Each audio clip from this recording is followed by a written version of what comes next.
Alrighty, everybody. Welcome to the Tuesday night May Swiss tournament. I am matched up against Stephen Gradijan. He is the tournament director, and I've now played Stephen 3 times, and this is my third. And all 3, I got the black pieces. It is incredibly humid. In fact, there were rainstorms earlier today, so I have my air conditioner on. I've put them all in, and that makes my mood a little bit better. But it might influence and impact the audio quality. I'm also doing it on the laptop, if you've noticed. I could go back to do it on my desktop. I did build the new computer, but then it's not really working. I didn't do something right. I actually had to order a new monitor. More about that later. That's another reason why I'm using the laptop. Nonetheless, when I went to the chess club, I didn't bring my chess club book because it was pouring rain.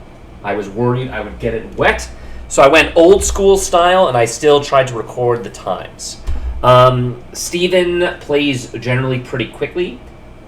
Definitely to his detriment, but I will notice that I will note that I got a massive time advantage in the early game because after move 4, it's not that Steven did a deep think for 15 minutes, but he did tournament duty stuff for like 15 minutes. I got up after 2 minutes. I said, Steven, would you want me to pause the clock? Like, I don't mind, you're doing your stuff. He said, no, don't worry about it. And the reason why is he plays really quickly, but I got a huge time advantage. Literally, he was doing tournament directing stuff for 15 minutes, and I sat down. And then I got another 10 minutes. Like, literally, he wasted 25 minutes. Because he played the first 12 moves immediately, but he already got down to an hour after 12 moves. So, whereas I got down to an hour. In fact, we had the exact same time. I moved 12, but he had used maybe 1 minute total, and I had used, the legit 25. So that's the only note about time. This is another game where time really didn't matter. Steven played pretty fast, but we ended the game, both of us. We're one of the first boards done. I'll show you the explosive fireworks, and I'm ready to get into the game. 2 quick notes. The first one is I wanted to make sure I highlighted Nico Brayton, because Nico has started. I just was informed. Let me see if I can pull him up. Actually, whoops. Basically, Nico has started to stream. There we go. I'm just pulling this up now so you guys can see this. Brayton versus Stark. I've got some thoughts about this game. I'll share them with him later. Whoops. But the reason why I'm opening this up is definitely check him out. Obviously, the 2 of us are amateur players. If you noticed, I just got tuned into his channel, so I just started watching the most recent games. And it's pretty cool to see what he has to offer. I'm excited for when I get to play Nico. His analysis, his video breakdown from his point. That'll be kind of cool. That's number 1. Number 2, I'm running the chess club on Thursday, so for club night. So, of course, if any of you watch this, before then, please come. The numbers are kind of small at the moment, but I'm hoping to grow it. And I'm going to be running it, as noted, every other week. I have pretty good results in the club. And this week, Zane, who's going to be moving to New York shortly. Congratulations, Zane, my buddy. We agreed that we will definitely play a game on Thursday. So that's going to be my opponent this Thursday. I made a joke that he's watched a lot of my videos, that he knows my prep. In fact, we played Blitz earlier before the game started. But I don't think Zane is doing deep prep against me. But I do know that he is aware of what I play. Now, about what I play, and this leads into the other portion about Steven, is Steven has now played me with the white pieces 2 times. This is the 3rd. And the first time I played in the Spring Festival, which was a very important game. I needed to win that one to win the tournament. I did win that one, and I did win the tournament. Well, actually, I chopped first, unfortunately. But because I took an immediate buy in my draw in my last game. I think you guys remember. So I allowed somebody to catch up to me and split the first prize with me, but, whatever. And then I beat Steven in one of the club nights. I believe, 2 weeks ago I played Noah, so a month ago I played Steven. So I played Steven in March, I played Steven in April, and now I've played him in May. And when I played him the first game, I played the Colorado Counter Gambit, which is a very niche gambit line. It's not very sound. There are definitely tiers of openings. It is not a serious classical opening at the top level, but no one in the chess club is at the top level. In fact, the strongest players there are 2,100, and I think it's totally fine to play, a non-type, tier 1 opening against them as well. But nonetheless, I don't want to spend all the time talking about my opening theory and my opening policy and strategy and all that stuff. I'll just say I think it's fine, but it does fold under like the top lines against it, whereas other gambit lines, other aggressive lines don't. But the Colorado Gambit is not particularly sound. Having said that, if people don't know what to do against it, my results have been phenomenal, especially in Blitz, but also over the board. As soon as I learned it, remember I had that one horrible game against Camille, but after that it's been smooth sailing. Nonetheless, the first game Steven declined to take the Gambit, which immediately equalizes. The second game, and then I played well the first game against Steven. I won the very pivotal game. I had nice tactics. I was seeing the board very cleanly. The second game was, although I remember the end game technique in the first game was horrible. It completely crushed the accuracy. The second game he accepted, and unfortunately Steven fell into a very early blunder that frankly an 1800 should never fall for, but it's fine, and I was able to win that one pretty smoothly. I converted that one well, so I think my technique in that game was quite solid. So this one, I went into the game, and it's an interesting meta strategy perspective, which is when you've played somebody, you know that Steven plays e4. It doesn't seem like he varies his openings. Should you go into the same exact line? The first time he declined the Gambit, the second time he accepted it, and I got really nice positions in both. And I wasn't sure. Leading into tonight, I knew I was going to be playing Steven. Again, they change the pairings every so often, so I didn't actually put that much stock into that. Although I thought it was more than 50% that I'd play him, but like less than 75%, for example. And I thought to myself that if the roles were reversed and I play against somebody who plays like an offbeat opening, and I play them once, I'm probably not going to detail a lot of time to try to diffuse it, because the thinking is it's not very time efficient to try to do it against one player.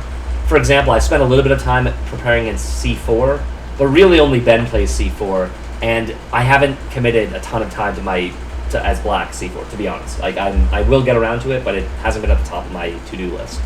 But I played him again, and I played the exact same opening. Again, it's unsound, and he got kind of crushed. And I thought to myself, I'm going to give him enough credit that if he knows he's going to be playing me, he knows he has the white pieces again, and he's struggled in the opening twice against me, that maybe he would look into it and he would have some kind of prep. And I don't want to face counter prep in an unsound line. Now, if I was a specialist, if I was like an England Gambit player, and I knew the lines inside and out, then I wouldn't mind if somebody just like did a cursory prep work against me, because I'd be prepared. And I do play the Colorado Gambit a lot online, but I'm not exactly this opening theoretician whiz kid who knows lines out to like 13 depth or something like that. I don't. I know them very well through like 8 moves or so, with like a decent amount of the tableau theory, like the options. And that I think is pretty strong as a repertoire, but I don't know really more than that, and I don't really want to just kind of have like this, out working somebody in the opening just to gain or lose a small advantage. So instead, what I decided is tonight, I decided I would go back to another opening, because remember, I've played 3, I have the stats, I was going to do a breakdown soon. I played the French defense pretty seriously, but that was a while ago, the last time I played a French. And I played the Pierce a lot, for a lot of games. And then I got frustrated, actually the game against Matthew Wesley, where he basically played perfectly, and I thought that maybe my opening was too easy to diffuse, so then I switched to Nimzovic, which again has dovetailed into things like the Colorado Gambit. Nonetheless, this last week online, I've actually been playing the Pierce. I didn't do any studying, like I revisited my old lines for the most part, but with the idea that I knew that I was not going to play the same exact line against Steven in the event that he did his homework and actually researched or studied a little bit. Now again, between all of you viewers, which is like all 15 of you and me, my money is Steven probably didn't. Not that he's like lazy or something, but he's older, and I know he takes chess seriously where he cares about it a lot. I don't think that he's like actively working to improve. Whereas most of the other people at the club, okay, finally my AC just kind of cooled and chilled down for a moment. Most of the other people at the club, I think, if they lost to an offbeat line, I actually would give them enough respect where I would anticipate that they would like look it up and stuff. This is a long-winded spiel. Apologies, I know this is biting into the actual game time, but it's important to understand my mentality and frame of mind entering tonight, which is I was going to go back to my old prep. I was going to play the Pierce, not the Colorado Counter Gambit, and I figured this would catch him by surprise, and I still know those lines very well. What I wanted to say about the online play is last week I've been playing this, and actually I've been crushing. So I had like a 2-week blip where I dropped a lot of points. On chess.com, on Lee Chess, and Blitz, and Bullet, I'm up like 100 points across the board. And what's funny is I actually think I'm better at black with the Pierce than I am with the Nimzovich. But the Nimzovich games are more fun. Pierce is more solid for me. But all right, let's actually get into the moves. And with that as the preamble, that's kind of what I want to say. So he plays d4, which I'm happy to see. It's the most common. 95% of the time, after e4 and they get the Pierce, they just launch the pawn forward. I used to play, if you guys remember my old stuff, like 6 months ago, the Maroczy variant, which is takes, queen takes, king takes, and it's fine. It's nothing special. It's very dry, though. White's pushing, but the computer evaluates it as equal. I gotten a little bit bored by that, and then the better version is to actually play knight f6 first, and then look for the e5 line. It's worth noting I'm obviously attacking this pawn. There's two defenses. They can either defend it with the bishop or the knight. Defending with the queen is not a serious move. I've never seen anyone do that. I don't know what actually I would do against it, but I just know that that's not a move. And I know that from online, pushing takes, and then going here to threaten the forks is already really good for black. So I know that there's basically two responses. The more accurate one, and what you see more often, is the knight out, which is exactly what Steven does, knight c3. This is fine, but there's actually two really cool lines for black. There's like really funky lines that I know that I'm not going to say here, even though this is my secondary response to e4. This is not my main stuff anymore. But he plays totally solidly. I obviously launch my pawn forward, and here if he goes takes, queen takes, king takes, I've played that position a million times. It's a queenless middle game, which used to be kind of my bread and butter. It's actually my true comfort. And I know, again, computer evaluates everything as basically zeros. It's a small improvement over the Maroczy when my knight is already on f6, which is why I go into this line in this move order. Steven surprised me. He plays move h3, which, for the record, I obviously have studied takes, which is very common, push, which is very common, and knight f3. Those are the three most common moves. The three real moves, so to speak. But there's nothing wrong with h3. I knew it wasn't like a mainline move or a main move, but it does something. It's kind of a waiting move. It's taking away bishop g4, that idea where I can like bear down on the queen. It's preventing me from jumping to like g4 or doing something like that. And yeah, the idea typically in this situation where if they just, do a random ass move, that might be a random ass move, and we'll get to that in a moment. Like let's say they play b3, is to actually take. And the reason why is then after queen takes, you play knight c6 with tempo. But the problem here, and what I've kind of gotten myself in trouble about, is they then often play this move, bishop b5. It's worth noting, obviously, I'm not really attacking the queen as it's pinned.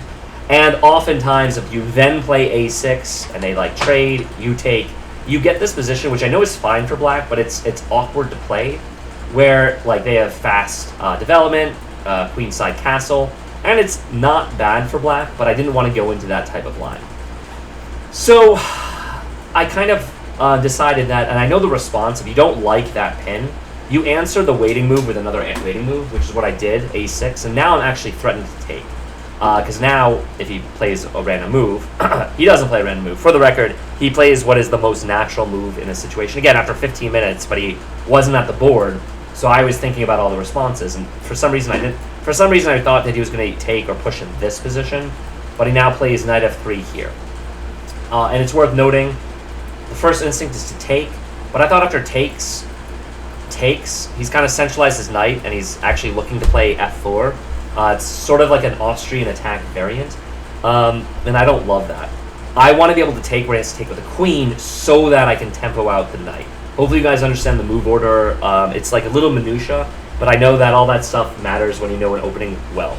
So I decided that I actually don't want to go pawn takes, even though I'm sure it's fine. And I default, well, if I don't go pawn takes, he's threatening to take, because then after take, he would win a pawn. So the only other move in this position, I think, if I don't take, is to play knight b to d7. And it's always awkward to play this in like this Pierce-like setup. The mainline Pierce, by the way, is g6, and then you fianchetto. I play, again, the second most common variant, which is the early e5. Is as you can notice, that like stuff's in my bish. This is not really a problem.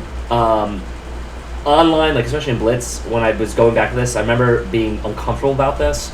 But the idea actually is if we relay the tension, we're looking to play on the queen side, and it's fine that the bishop is not developed to like d7, because we kind of want to put it on b7 anyway, and scour, plague the board from that diagonal anyway.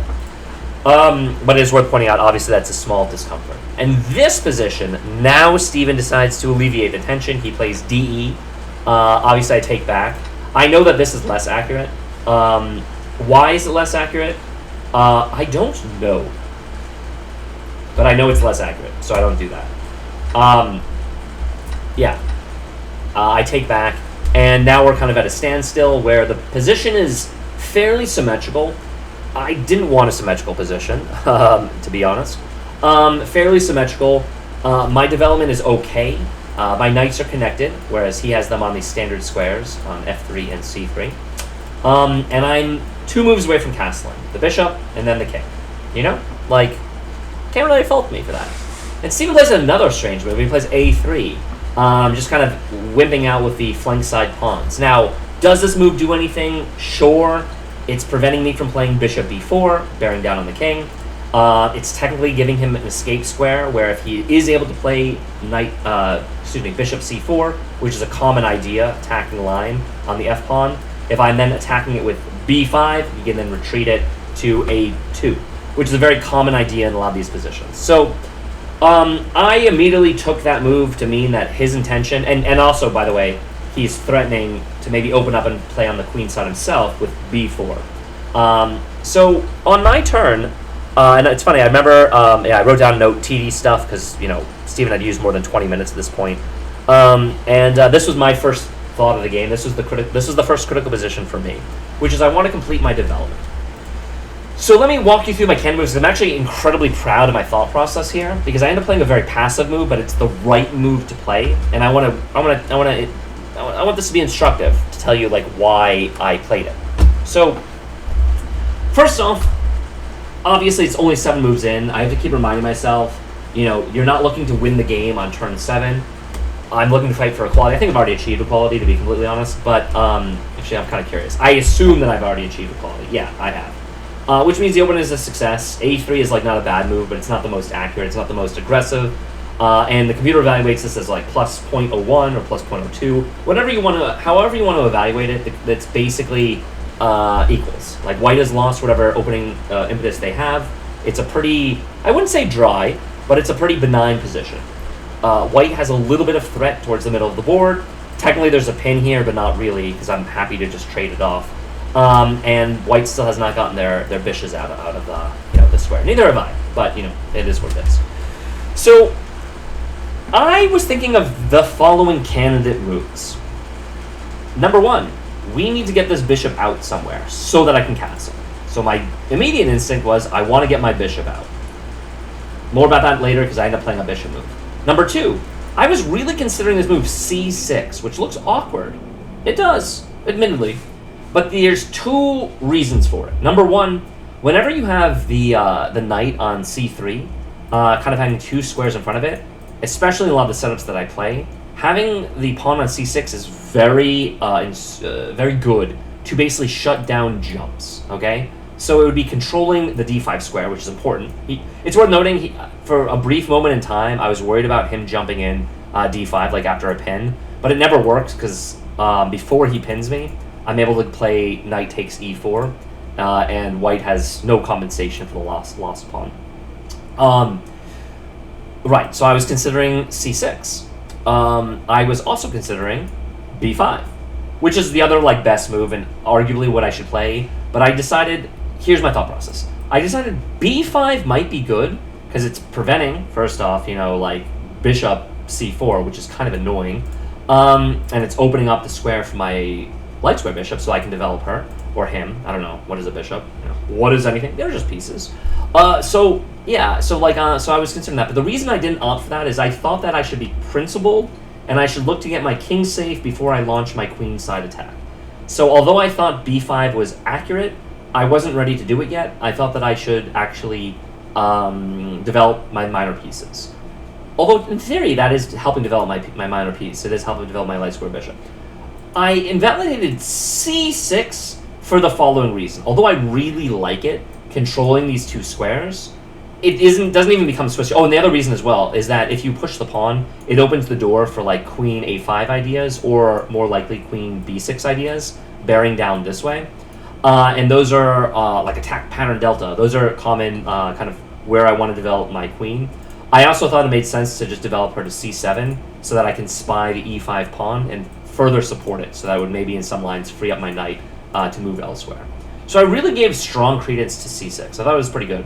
The reason why I eliminated it is I thought because I played this early a6, which was kind of a waiting move, but it was taking this bishop b5 idea away, that I thought that it wasn't necessary to play c6, because I'm already shutting down the b5 square. If my pawn, just picture the pawn still on a7, then I think c6 is much stronger. But it's not. Board conditions are fluid. Board states vary. So then I went back to route number one, and I said, all right, I should develop my bishop. My gut instinct, by the way, when I say critical position, I spent 8 minutes in this move. I go down to an hour 22. The first, again, 6 moves I played immediately. They were theory for me, for the most part. I wasn't exactly sure about the a6 move, but it ends up being pretty good. My first instinct was to play bishop c5. It's the most active square. It seems like it's doing the most, bearing down on this pawn. And furthermore, because I played this move a6, if he attacks me with tempo, Steven, I have a natural response square moving it to a7. However, and this is where I'm proud of myself, because I know I actually played the best bishop move and it looks passive as hell. However, and I'm proud of myself here, I thought that if I play bishop out here, he attacks me with tempo, I drop, and he develops, he's actually bearing down on this dark square pawn on e5. It's not so simple for me to defend it, and I'm not sure I've accomplished anything, where I can't quite get, it's too slow to get my queen to form a battery to attack f2. So hopefully you guys see that. I basically thought that I was kind of letting him develop freely and with tempo, and getting his pieces in a position to attack my pawns, and I'm slower than that. So I thought that c5 was actually not accurate. I then thought the very natural e7, that's where you want the bishop in a lot of the... When you don't fianchetto the bishop, it's where it belongs in a lot of lines. And the idea is simple. It's taking away the sting of the pin. But, I play bishop d6. And by the way, again, I double-checked this one after the game. Steven, once again, small little gripe. He is the tournament director. And Tuesdays are pretty well-populated. But he didn't want to go over the game again, which is a disappointment. Would have been nice. So in the back room, and again, my game ended kind of early, I went over it very quickly by myself, and I looked up this move because I was curious if my instincts were right. Admittedly, it's a passive move, and again, the computer says this was the other best move, so I feel thrilled about that, because it looks passive as hell. My bishop is just dead into the e5 pawn. But there is a saying that's worth saying, that basically bad bishops support good pawns, or something like that, and this is a really important pawn. And I thought overprotecting to free up the knight in a lot of lines made sense. I know that this is a lot of literature, a lot of discussion about one silly opening move, but it's just nice to be validated. When I knew that this was a passive move, and my initial instinct was to play to c5, but again, I just didn't like the following line, where he's all of a sudden, Steven, is getting a strong attack, and if I castle, again, I cannot have this pawn fall, and my bishop is not doing anything for a little while. Again, I have to play c6 in this line, and then queen b6. And it's worth noting again that I don't think that there's anything wrong with bishop e7, but my queen really is stuck. I can't develop her at all. My knight is forever stuck defending this pawn because I wasted the move. I didn't go in one fell swoop. Ideally, I'm able to move this knight and push f6. For the record, those don't work here, those tactics, because actually white can sacrifice on e5, opening up to attack the knight. It's a tactic that I'm very well aware of and whatnot. Just so you guys can tell, I want to play knight h5 and land her on f4. Not here in this position, obviously you can just take, but that's the best place for the knight. All right. Hopefully I made it clear. I'm just happy when my positional ideas when I'm sharp, and I was pretty sharp. Steven now plays bishop g5. It's the pin. It's kind of what I was expecting. And I know in all these positions, you kind of want to try to clarify the position. He played this move as a prophylactic move, which seemed like a small waste of tempo. Here, I'm doing something. I'm winning a tempo where I'm making a loof square for my king if/when I castle, and of course I'm forcing him to clarify. They never take. In fact, he dropped the bishop to h4, but I was like, whatever. It's a small thorn in my side, but really only a small thorn. And now I continue with my idea, and I'm pretty proud of myself again because this is the best move. I think, okay, I probably want to attack on the queen side. We're kind of at an impasse on the king side. I've supported the e-pawn twice. I need to get these pieces into the game. The way to do it is to play b5 with the idea of fianchettoing the light square bishop. Furthermore, this serves as a defensive move, having a pawn on b5, because it's taking away any bishop c4 ideas. Again, bearing down with like fast attack kind of thing. Yeah, so I play it. And it feels very natural to me. Natural, all natural. Steven, whenever he comes back to the board, remember he's kind of like bipping and bopping around. Again, I told you he used about 25 minutes through 12 moves, but really only like 2 minutes total on thinking about his moves. Then very quickly plays bishop d3. Makes sense. He's kind of imitating me. We have a very symmetrical position. I don't love symmetrical positions, but what else? And I follow through my plan with bishop b7. It's worth noting it's also helping to watch the d5 square. In a lot of lines, knight d5 is very annoying because he's obviously hitting. He's of course pinning the knight. But honestly, if he was to, I'll tell you what he does first. He castles here, but if he was to play knight d5, I was actually planning on taking, and then after takes, I thought I don't quite have this tactic yet. Because obviously, if he then takes and I take, I lose my queen. I was actually planning to do something clever here, which is move my queen. I think I was actually going to move it all the way to b8. The idea in a lot of lines, moving it to a7. But the reason why something like this is strong is now I actually am threatening the fork. For example, let's say he gets sloppy. I can push. Yeah, maybe he can pin like this. Maybe this is more complicated, and I have to go something like, yeah, I'd have to think about this longer. Because if I play out wide, I think he can just trade now, and then after takes, he can win the pawn. So this is not so clear, actually.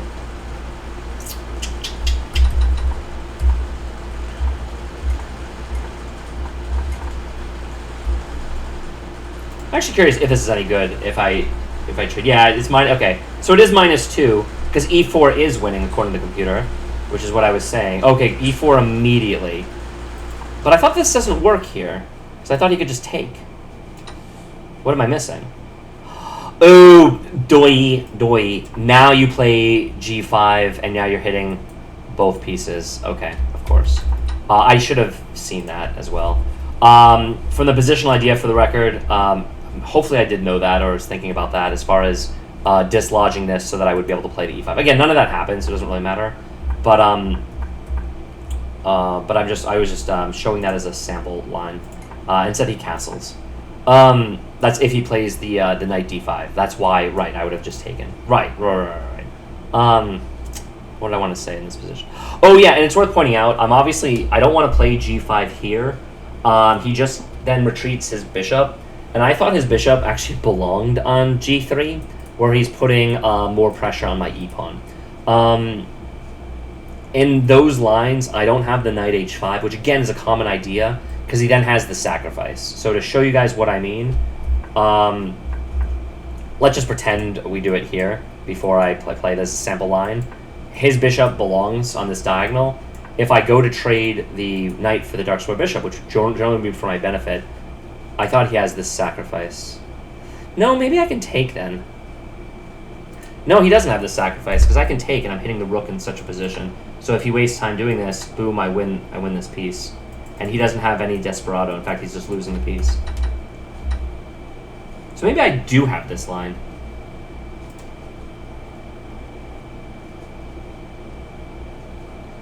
Yeah, if he has to do something like a4, just so you guys can tell, or let's say he just castles, I would have just snapped off the bishop. Yeah, it says knight. It's good. I would have just snapped off the bishop, and I would have had the bishop pair here. This is the line we would have gotten. And, like, admittedly, okay, the computer says white has maintained a very tiny advantage. I mean, plus 0.2 is literally nothing. He has the knights in a semi-closed position. He has the open file. His pawns are doubled, though.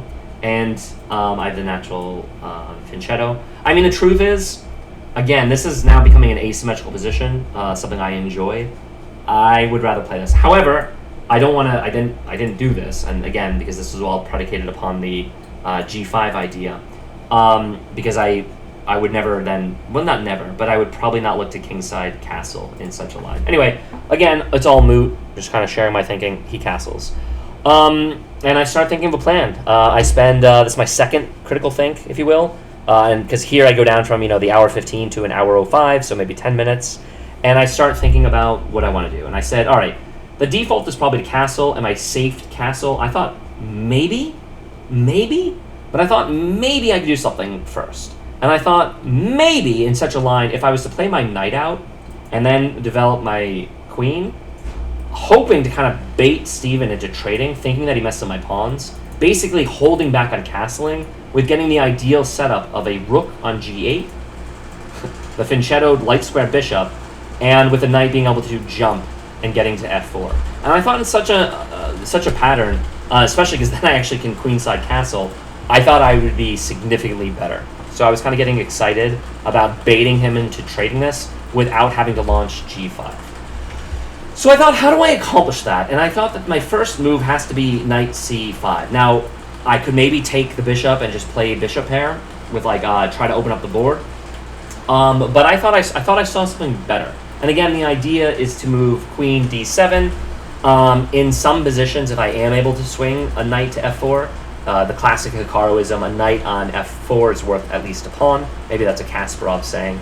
But, again, with such a reroute pattern, I can't move my knight to h5 until I move my queen, but then I'd be putting all this threat on the hook on the h3 square. And I thought that's what I wanted. That's how I wanted to attack my opponent this game. Again, Steven is finally down to an hour 05, spending all of 2 minutes total, but 25 minutes or so walking around, plays rook e1. He's supporting this pawn again. It looks like I'm attacking it. It's not my idea with why I move my knight here.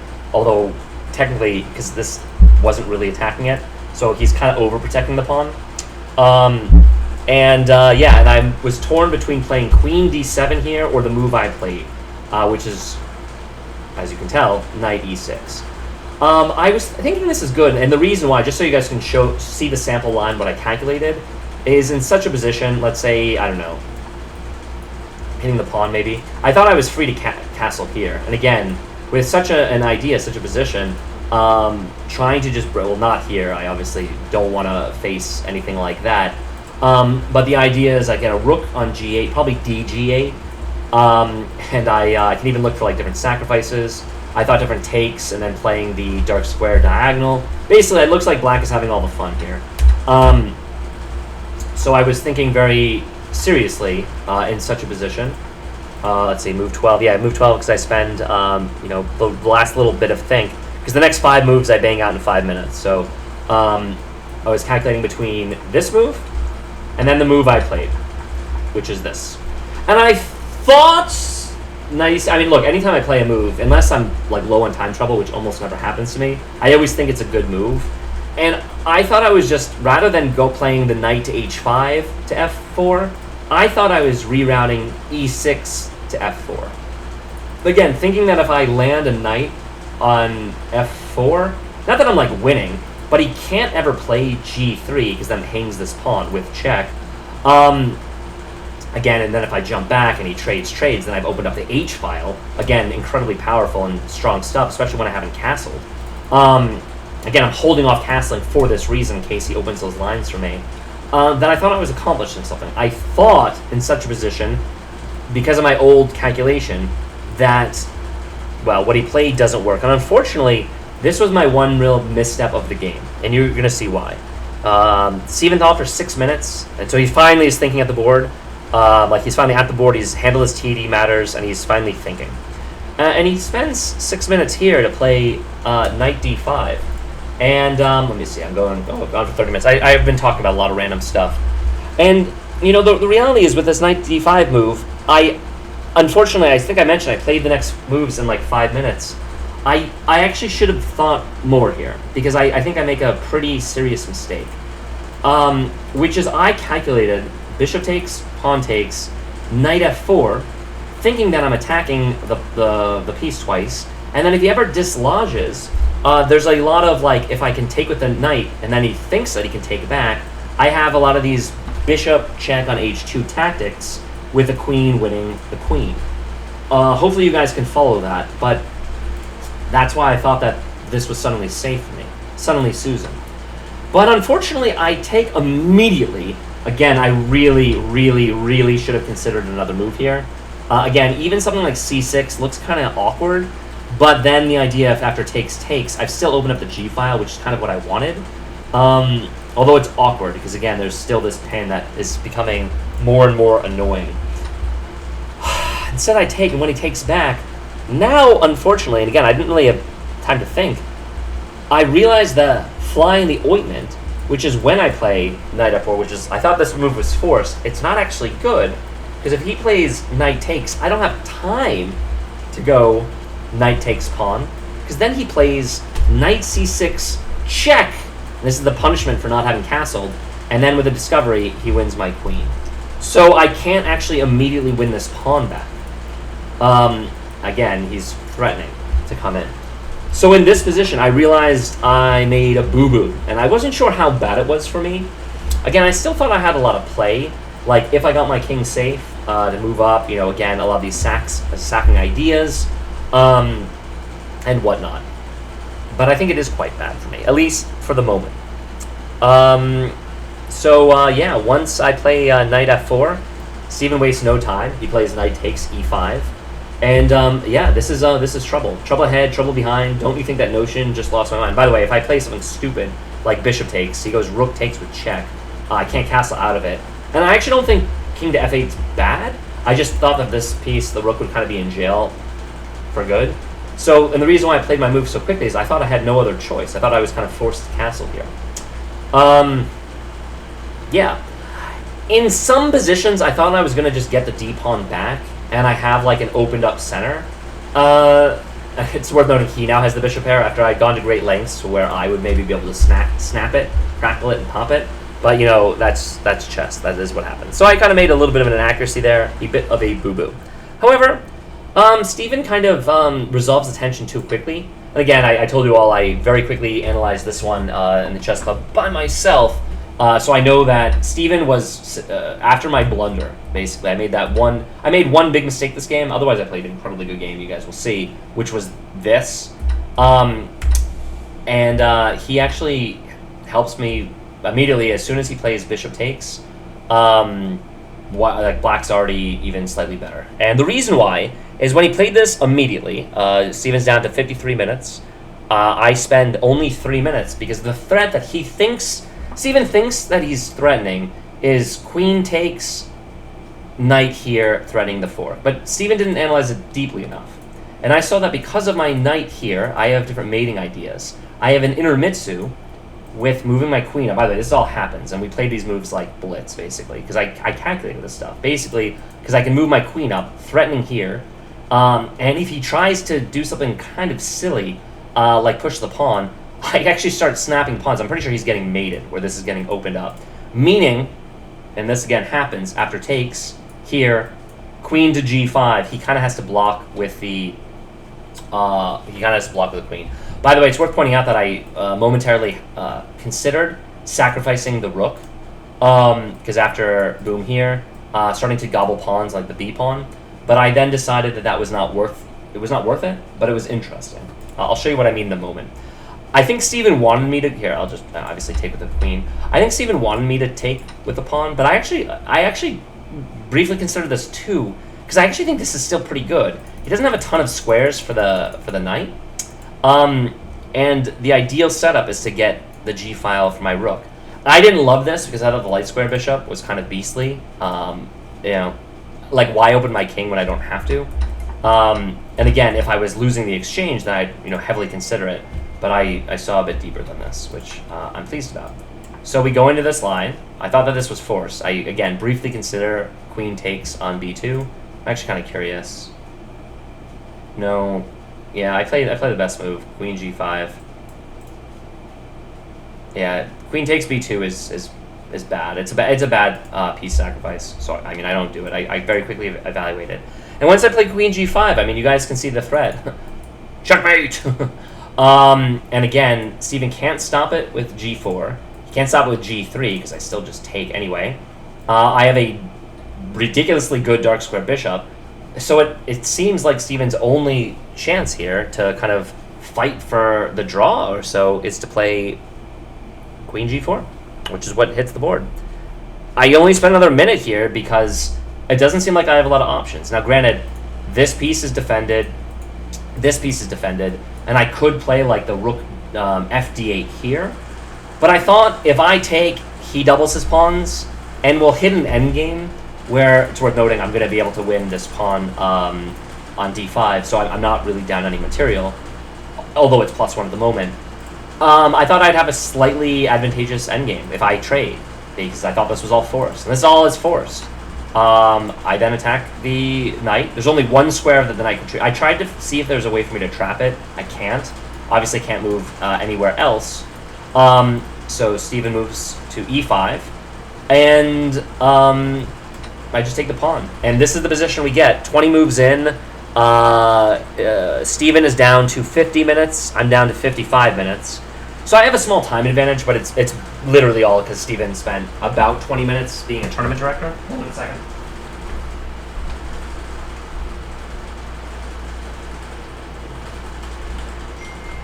Oh, bad news as well, guys. I think I've updated you all on my back. It had been feeling great for months now, but unfortunately after tonight's game, like I either stood up wrong or walked back or slipped or something. My back is killing me right now. So that's what we call a major bummer. Alright, it is what it is. Anyway, after this move, knight takes d5, I evaluated this endgame as I'm slightly better. He doesn't have, and I looked in this position again at like bishop e4 with what looks like an annoying pin. But unfortunately, if he breaks contact with his knight, I can just play bishop takes. And then that opens up my my rook to defend my knight. It said Steven plays c4, just so you guys can tell. I very quickly wondered if this was strong. I thought it wasn't, because I just take. And the problem is if he then takes here, I take back with my rook, and my rook is then defending the bishop. So I thought that I would just be winning here. Maybe, yeah, it's -5, because he can never play c4. I can just take. So I saw all these tactics that just don't work for him. So he plays c4, and unfortunately, I'm going to be honest, I started playing very quickly here. I don't know why, but the moves kind of flowed like water, okay? Like butter. And I thought my goal in this endgame was I can't allow his bishop to live on c4, because with the planted knight, he actually is putting sufficient pressure on my f-pawn. So I thought I can't go pawn takes, bishop takes, because I can never play c6 to defend my knight, because then he can just go knight takes. So in this position, I thought that I could go bishop takes, and then rook takes, then I could go pawn takes, then he would go bishop takes, and then maybe I'd play something like c6.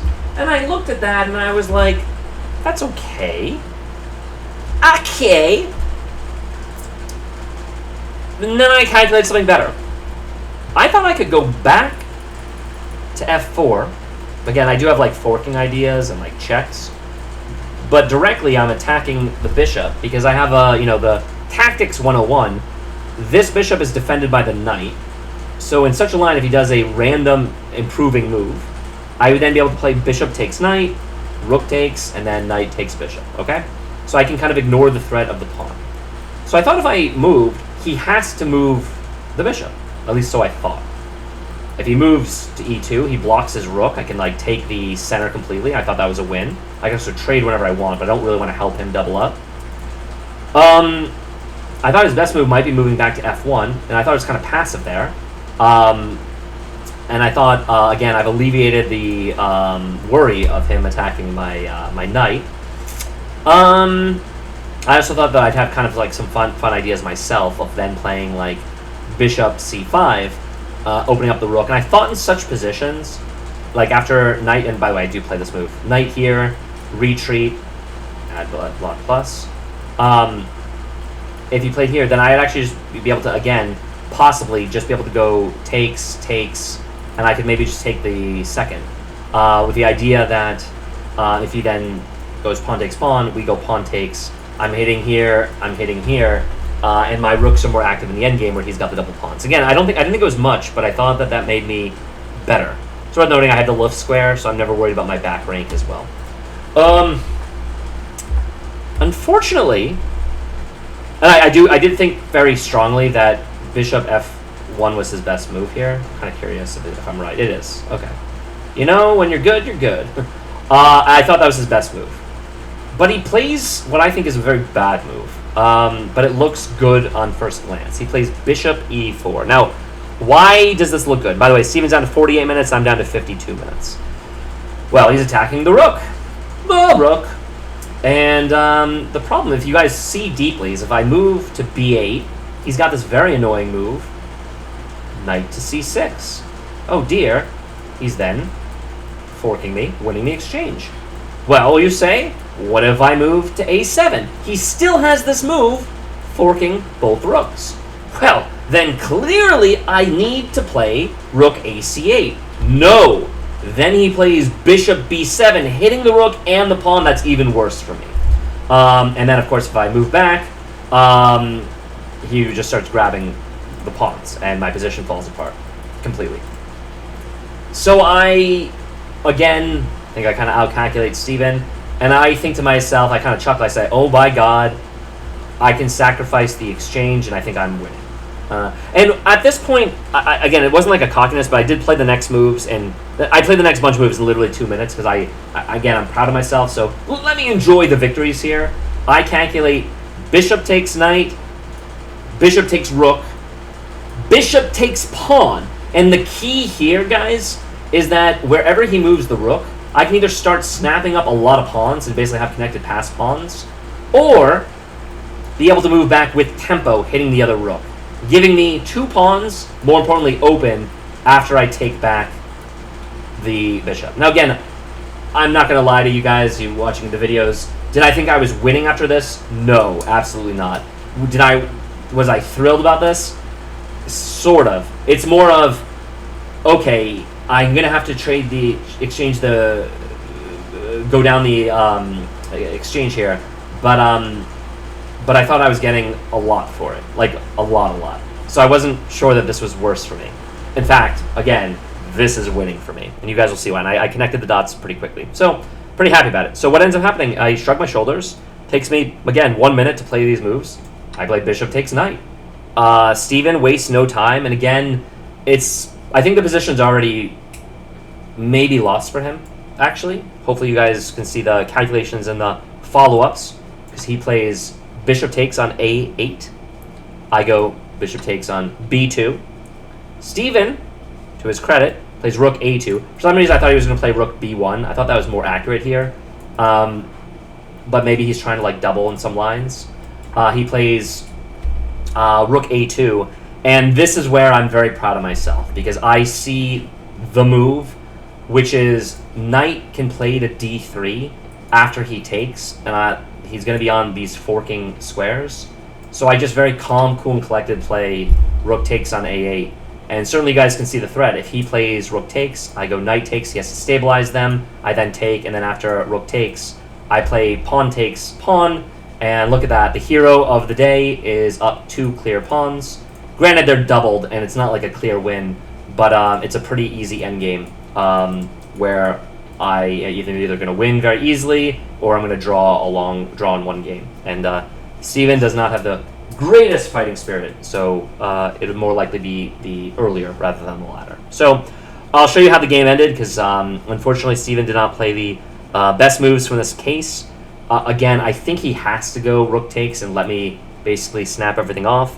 But instead, and on his time, again, I was calculating, Steven dropped to like 36 minutes. He actually thought, so, you know, he spent about 10 minutes throughout this period of time.